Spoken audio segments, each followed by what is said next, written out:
நேரமாவள பேசக்கூடாது. இப்பவாவது இந்த நைனா சொல்றதை கேளுடா. சரி நைனா. நேரா முப்பாத்தம்மன் கோயிலுக்கு போ. சரி நைனா. இனிமேலாவது எனக்கு நல்ல புத்தியை கொடுக்கணும்னு அம்மன் கிட்ட வேண்டிக்கிட்டு சரி நைனா. ஒரு தேங்காயை உடைச்சிட்டு வந்துரு. இந்தா. சரி நைனா. ஏங்க தேங்காய் என்ன விலைங்க? அது 3 ரூபா, இது 4 ரூபா, இது 5 ரூபா. ஏங்க 1 ரூபா 2 ரூபாய் இல்ல தேங்காய் இல்லீங்களா? சாமி குடைக்கிற மாதிரி. 1 ரூபாய்க்கு தேங்காயா?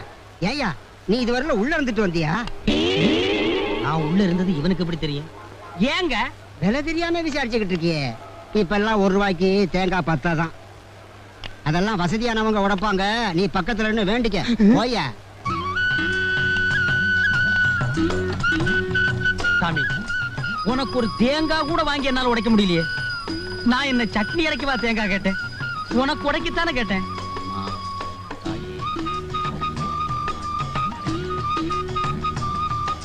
சாமி உங்களுக்கு விஷயம் தெரியுமா? என்னப்பா விஷயம்? எனக்கு எதுவும் தெரியாத.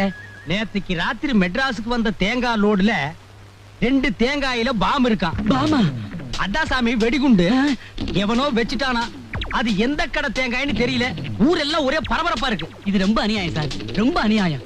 ஏர்போர்ட்ல வச்சா, பிளைட்ல வச்சா, ட்ரெயின்ல வச்சா, தேங்காயில வைப்பாளோ? வச்சுட்டாளே, போய் விசாரிச்சு பாருங்க. செதறக அடிக்கிறச்சே